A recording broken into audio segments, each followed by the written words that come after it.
Kalau kita hitung nikmat Allah Subhanahu Wa Taala yang dikurniakan kepada kita, nescaya tidak terhitung. Wa in ta'uddu nikmatallahi la tuhsuha. Kalau kamu hitung nikmat-nikmat Allah yang dikurniakan kepada kamu ni, kamu tak mampu nak hitung. Kalau semua pokok-pokok kayu, apa kayu jadi pena tu, jadi pensel, jadi pen ke, air laut jadi dakwat dia, tetap juga tidak cukup untuk tulis nikmat-nikmat Allah. Banyak. Sebab itulah kita bila rasa banyak nikmat Allah Subhanahu Wa Taala yang kita terima, maka perlulah kita banyak bersyukur tanpa kufur. Apatah lagi kita nak merasa meninggi diri, yang itu kita punyalah, yang itu ini, yang ini kita usul sendirilah, ini kita punya. Tidak, sekali-kali semuanya itu yang ada kita dapat itu hanya pinjaman sampai masa ditarik balik. Yang memberi manfaat kepada kita, kalau kita ialah kita guna nikmat itu ke arah kebaikan, ke arah mensyukuri nikmat Allah Subhanahu Wa Taala. Dan cara kita bersyukur bila menerima nikmat Allah itu berbagai-bagai cara kita boleh. Antara nikmat yang paling besar sekali yang selalu disebut-sebut, kalau orang ceramah sebut nikmat yang paling besar sekali ialah nikmat iman dan Islam. Kalau kita bukan orang yang mendapat iman dan Islam ni, dah tentulah kita hidup tanpa halal dan haram, tak kenal kebaikan dan keburukan, kerana tidak ada rujukan, tidak ada panduan. Kita makan ikut suka kita saja. Hak orang pun ambil, tindas tak kisah, riba tak kisah. Hak orang hak kita dan tu hak kita. Dan tidak ada panduan, tidak ada petunjuk. Yang ada dapat kita nikmat Islam, antaranya kita lihat kita sembahyang di mana, kita beribadat di mana, kita menghala ke mana. Jika tidak, mungkin kita menghala ke pokok, atau menghala ke mana, ke busut, menghala ke bulan, menghala ke matahari, menghala kepada benda-benda yang pelik-pelik. Mungkin makanan yang paling suka disebabkan kita tidak dapat iman dan Islam. Makanan yang paling kita suka itu mungkin yang paling Allah tak suka, yang paling Allah larang. Ikut nafsu sewenang-wenangnya, seperti orang barat yang tidak Islam tu, sibuk melayan nafsu dia. Nikmat yang banyak itu yang Allah beri kita tanpa Allah kira pun, tanpa berkira kepada kita, tetapi kita sendiri yang berkira. Bila berdepan dengan ibadat, dengan apa semua, kita berkira. Kalau kerja-kerja kebaikan ni, kalau kita lebih sikit kerja ke, kita berkira. Jauh sikit, padahal perkara itu perkara kebaikan, kita berkira. Banyak begitu. Kadang masalah ibadat tu kita macam-macam, kita bersungguh. Padahal nikmat yang Allah Subhanahu Taala beri pada kita tu, Allah tak berkira pun. Padahal sewaktu-waktu kita kadang kufur nikmat, sewaktu-waktu kita kadang buat maksiat, sewaktu-waktu kita engkar pada perintah Allah. Nikmat kita ambil. Dengan adanya nikmat iman dan Islam, kalau kita bersyukur nikmat iman dan Islam ni, dah tentulah kita mendapati ayat ujungnya, tidak kita kufur dengan nikmat Allah tu. Dan kita dapat tambahan, Allah tambahkan nikmat itu. Kalau kita bersyukur nikmat iman dan Islam, kata Allah, dah tentulah ayat itu umum. Wala in syakartum, kalau kamu syukur, la azidanakum, aku tambah lagi. Apa saja nikmat yang kita dapat yang baik, kita bersyukur, la azidanakum, aku tambahkan lagi. Dan ayat itu la azidanakum, Allah cakap la azidukum, aku tambah kamu. Tapi la azidannakum dengan nun taukid, aku tambah lagi, kata Allah. Kalau cakap biasa, kalau kau suka aku tambah. Nada ataupun intonasi biasa. Tapi kalau syukur, aku tambah lagi. Maknanya kesungguhan orang yang bercakap itu. Kalau kita lihat secara sahabat tu, kalau sahabat yang baru masuk Islam tu, mereka bersyukur. Kita akan lihat Islam mereka semakin lama semakin elok.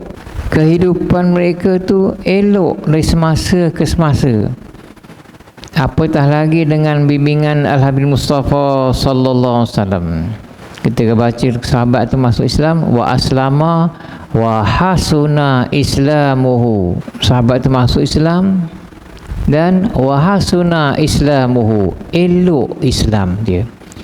Artinya dengan adanya iman dan Islam itu, mereka bersyukur. Allah tambah lagi nikmat iman dan nikmat Islam tu. Sebab tu iman mereka makin elok, Islam mereka makin elok.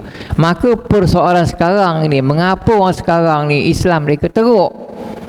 Orang yang bukan Islam taklah teruk sangat, orang Islam lagi teruk. Kerana mereka tidak bersyukur dan nikmat iman dan Islam. Kadang percakapan orang Islam lebih teruk daripada percakapan orang yang bukan Islam. Mengapa perlakuan orang Islam sekarang tengok sepatutnya tidak dilakukan orang Islam, tapi mengapa orang Islam lakukan? Ya, tidak bersyukur nikmat iman dan Islam. Maka tak ada Allah tambahkan iman mereka, Allah tak tambahkan Islam mereka, tak elokkan Islam mereka. Hidup mereka begitu saja, tak ada berubah. Rezeki pun begitu je, tak ada pun rasa nikmat iman dan Islam. Kita lihat kehidupan sahabat tu, sama hidup mereka tu, iman mereka sama, Islam mereka sama dengan Nabi SAW. Bila Nabi wafat, mereka tetap membawa syariat Islam, membawa dakwah Islamiah ke tempat lain. Elok, mereka berkorban tanpa berkira jauh ke apa, tidak berkira. Kerana kebaikan, kerana Islam, mereka tidak berkira. Itu. Lepas tu, apa juga nikmat, hatta nikmat iman dan Islam, kalau kita bersyukur, mesti Allah tambahkan. Maknanya iman kita, Islam kita semakin lama semakin elok. Kita akan lihat macam gitu. Qala Jabir bin Abdullah, kata Jabir bin Abdullah, qala Nabi sallallahu alaihi wasallam, sabda Al-Habib Mustafa sallallahu alaihi wasallam, ma an'amallahu ala abdihi nikmatan, tidaklah Allah kurniakan nikmat ke atas hambanya, ke atas seorang hambanya satu nikmat, faqala, maka hamba itu mengucap cakap alhamdulillah, segala puji bagi Allah, syukur pada Allah. Maknanya mengembalikan puji itu, mengembalikan kesyukuran itu kepada Allah Subhanahu wa taala. Bukan kita ambil itu, kita syukur, oh, alhamdulillah, oh alhamdulillah, kita puji itu tu, tak. Maknanya alhamdulillah tu, segala puji itu untuk Allah. Kita ngambil pun nikmat itu apa ke, kita kembalikan kepada Allah. Orang puji kita pun alhamdulillah. Bukannya kita orang puji tu kita syukur cakap alhamdulillah, orang puji kita tidak. Orang puji kita tu kita cakap alhamdulillah, kita mengembalikan puji itu kepada Allah, bukan kita ambil. Itu yang betulnya. Alhamdulillah, segala puji itu bagi Allah. Dapat nikmat, alhamdulillah, kita kembalikan syukur kita itu kepada Allah. Kalau dapat nikmat itu orang tu cakap alhamdulillah, apa balasan Allah Subhanahu wa taala? Illa adda syukraha, melainkan kalau disebut tu maknanya dia telah menunaikan syukurnya ke atas nikmat itu. Maknanya dapat nikmat, alhamdulillah, dia telah menepati bersyukur sekurangnya dengan nikmat yang dia telah dapat itu. Fa in qalaha thaniyan, kalau dia cakap alhamdulillah tu, syukur tu kali kedua, dua kali, jaddadallahu sawabaha, Allah barukan pahala dia, beri pahala yang lain. Mana boleh barukan, beri pahala yang lain ataupun tambah pahala lagi tu kalau syukur kali kedua. Lalu kita dapat kali pertama. Contohnya kalau kita dapat pekerjaan ke, anak kita dapat pekerjaan, alhamdulillah sekali. Nanti kalau masa orang tanya, dapat anak awak kerja, alhamdulillah, syukur lagi, ya, Allah tambah buat kali kedua. Kemudian apa juga nak cara kita yang menunjukkan kita bersyukur kepada dengan nikmat dapat kerja tu, kita buat kenduri, jamu orang makan apa gitu, ya, bersyukur lagi, Allah tambah lagi, Allah barukan, tambah lagi, elokkan lagi. Fa in qalaha thalisan, kalau bersyukur kali ketiga, 3 kali, ghafarallahu lahu zunubahu, Allah ampunkan dosa-dosanya. Jadi yang ditekankan kita tu ialah sampai 3 kali ni Allah ampunkan. Maknanya ditekankan kita pada ini, nada Nabi cakap ni apa? Supaya kita banyak bersyukur, banyak kali bersyukur, dengan walaupun dengan satu nikmat tu, banyak kali kita bersyukur.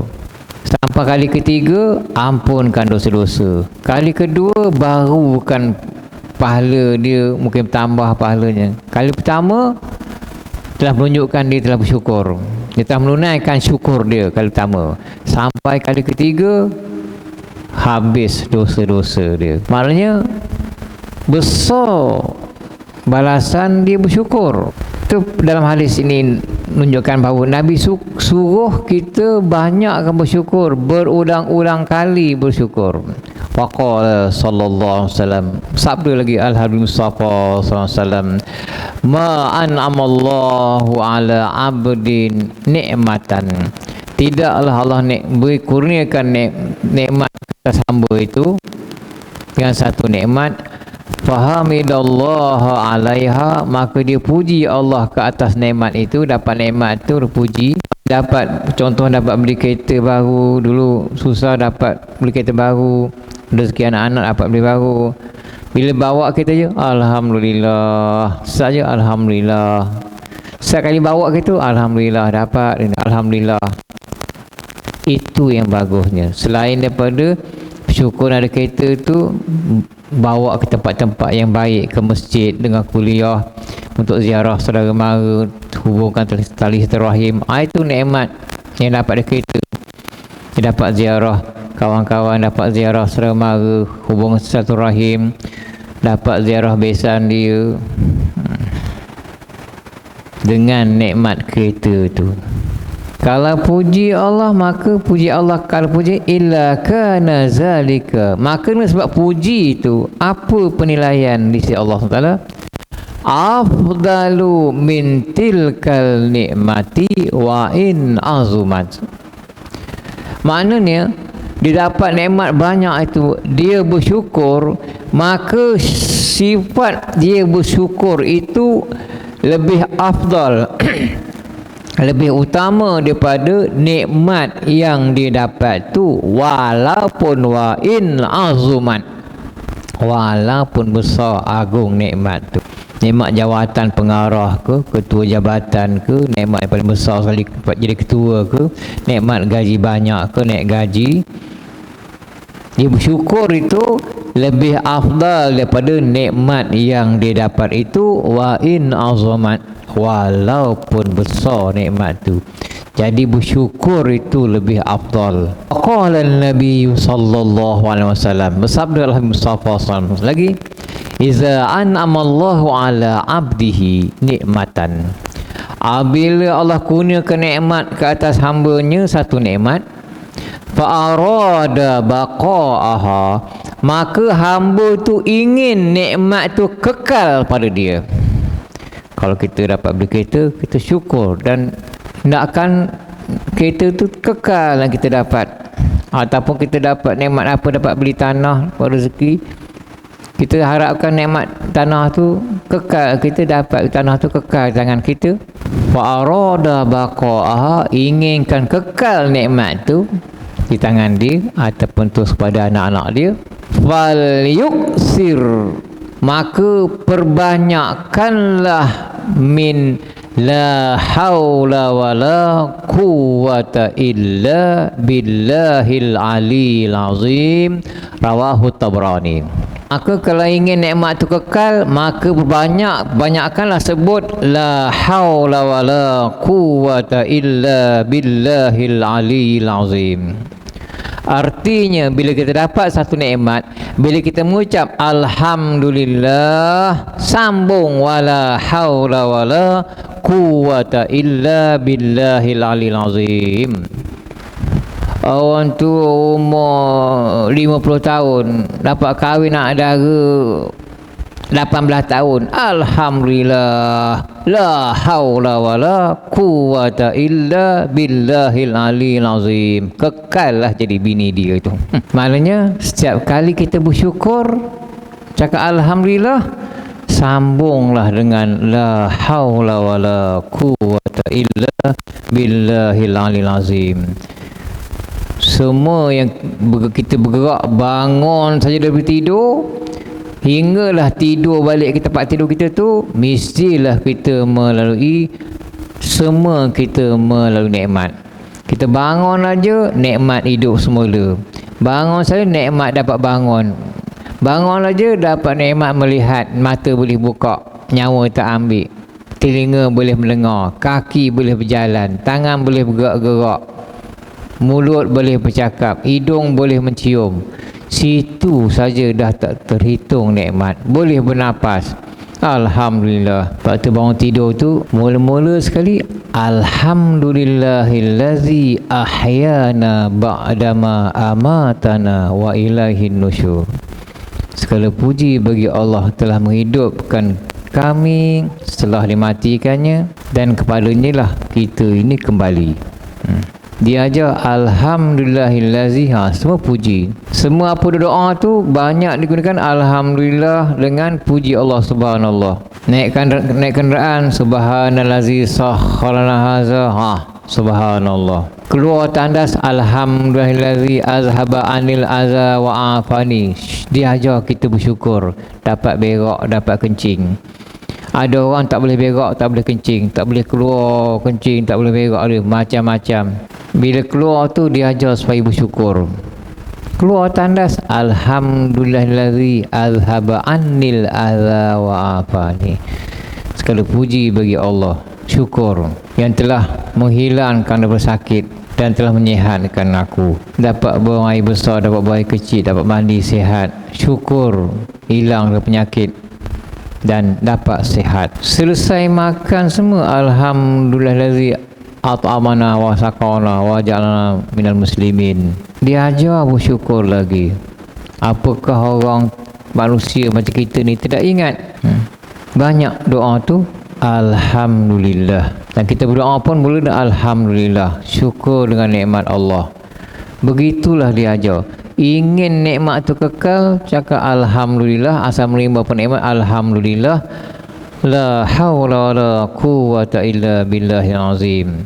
Dan sebut alhamdulillah boleh tambah juga alhamdulillahi ala kulli hal, lagi bagus. Ataupun alhamdulillahirabbil alamin, bagus. Kita sampai cakap alhamdulillah aja, sambung je, enggak dapat naik pangkat ni. Alhamdulillahirabbil alamin, la haula wala quwwata illa billahil azim. Lepas tu gunakan nikmat, naik pangkat ke kenderaan apa semua tu dengan cara kita bersyukur. Maknanya gunakan dengan ke arah kebaikan. Dunia kita buat untuk akhirat. Walaupun kita ni ambil dunia ni, tetapi kita gunakan dunia itu untuk akhirat. Semua kemewahan, duit gaji kita, duit ada bahagian kita untuk sedekah, untuk zakat, untuk jamu orang makan. Tunjukkan syukur dengan apa yang kita dapat. Mulut kita boleh bercakap, cara kita bersyukur, kita cakap yang elok-elok, banyak muji Allah, banyak bertahlil, bertahmid. Maknanya gunakan yang elok semua. Bila terbabas tak elok, kembali pada Allah Subhanahu wa taala. Qala Ibn Uyainah, kalau kita sekali kita terjerumus ke lembah maksiat, tak bersyukur, qala Ibn Uyainah, kata Ibn Uyainah, Iza kanas maksiatul abdi minasyahwati, jika maksiat hamba itu, dosa hamba itu dilakukan minasyahwati, disebabkan syahwat, minasyahwat, bukan syahwat, syahwati, lupa. Dosa maksiat hamba itu disebabkan lupa. Turja minhu taubatu, diharapkan taubat. Kalau dosa disebabkan lupa, diharapkan taubat. Maknanya kalau kita buat dosa lupa, bertaubat. Ka Adam, seperti Nabi Adam, lupa itu larangan Allah tu, bertaubat.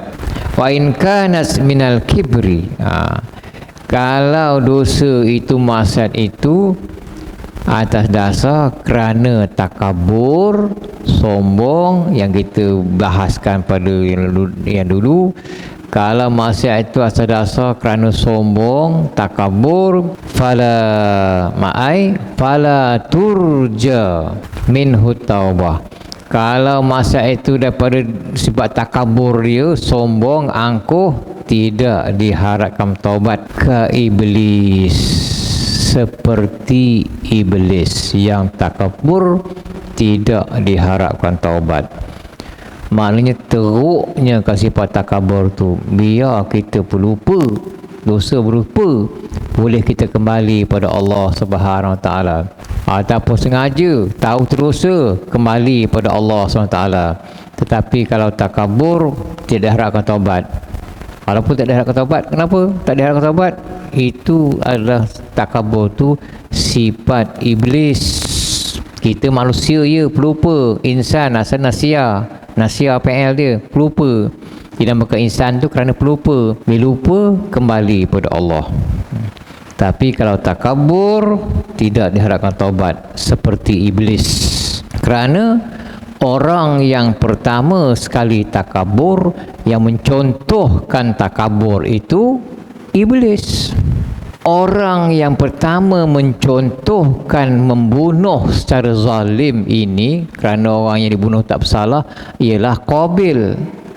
Kata Nabi, manakala seorang manusia ini, dalam hadis tu, membuat dosa bunuh orang secara zalim, maka Qabil ada bahagian dosa dia kerana dia telah mencontohkan pelakuan itu. Setiap kali berlaku pembunuhan secara zalim, Qabil pun yang bunuh Habil tu, Qabil dapat bahagian juga kerana dialah orang yang mencontohkan pembunuhan yang zalim. Takabur, orang yang takabur sekali ialah yang pertama sekali takabur, menunjukkan takabur, syaitan laknatullah. Dan dia juga, kata Hasan Al-Basri, orang yang pertama menggunakan kaedah qiyas, tetapi qiyas dia salah, tak kena. Khalaqtahu min tin wa khalaqtani min nar, kau jadikan dia daripada tanah, kau jadikan aku daripada api. Mana sama? Nak qiyas tu tak sama. Kalau Adam tu di tanah, syaitan tu di tanah, iya betul, qiyas sama. Di tanah-tanah, qiyas sama. Macam anak-anak kita bersungut, oh ya macam mana? Anak sama, dia bagi RM10, saya bagi RM3 aja. Saya anak ayah juga tu dia. Betul juga. Apa beza? Sama kalau adil kan, dia bagi RM10, dia bagi RM10. Tapi itu hak ayah. Walaupun kalau anak tu dia kan, betul, dia anak, saya anak juga. Kenapa dibezakan? Qiyas sama anak-anak. Kenapa dibezakan? Yes, sama. Adil dengan sama tak sama. Saya dah beritahu tuan-tuan, adil dengan sama dia ada beza, tak sama. Adil meletakkan perkara di tempatnya, sementara sama kita tahu sama, serba-serbi sama. Kalau adil tu, anak-anak kita, saya dah beritahu dulu contoh, air raya yang besar tu kita beli baju satu kayu, yang besar ni memang kita belikan mungkin lebih sikit 4 meter, yang ni kecil sikit mungkin 3,5 meter kita belikan baju, buatkan baju. Yang ni mungkin yang kecil ni lain, tentu kecil, yang kecil lagi tu tentu baju dia taklah sebagaimana yang 4 meter. Adik-adik yang besar, dia mungkin kecil je baju, buat baju sama juga baju raya. Itu adil, kerana besar ukuran dia banyak, yang kecil ukuran sikit. Itu adil, meletakkan perkara tempatnya. Takkan kecil pun nak sama bagi besar 4 meter, mana Itu adil. Samanya kalau merah semua, itu sama. Kalau hijau semua, itu sama. Bukan adil, itu sama warna. Adil ni yang besar ukuran dia banyak, yang kecil ukuran sikit, beli. Atau beli baju dah siap, yang kecil ukuran ni, besar, itu adil, meletakkan perkara di tempatnya. Kita sejadah buat situ, serban kita sangkut kepala, sangkut ke sini kita serban. Sejadah buat serban buat sejadah, terbalik kata orang. Tu meletakkan perkara bukan di tempatnya. Sejadah buat serban buat sejadah, terbalik. Itulah maknanya tadi. Syukur, jika bersyukur tambah, Allah tambahkan. Kali kedua syukur, Allah barukan pemberian bahasan pahala. Ketiga kali bersyukur, ulang kali ketiga syukur, Allah hapuskan dosanya. Nak kekal bersyukur, lepas alhamdulillah, sambunglah la haula wala quwwata illa billahil azim. Jika bersyukur semua, Allah tambahkan. Kalau kufur, maka azab Allah tu dahsyat. Bila kufur mana tak bersyukur kufur, maknanya semakin lama semakin teruk azab dia. Mana semakin lama semakin teruk azab dia. Wallahu subhanahu wa ta'ala a'lam. Assalamualaikum warahmatullahi wabarakatuh.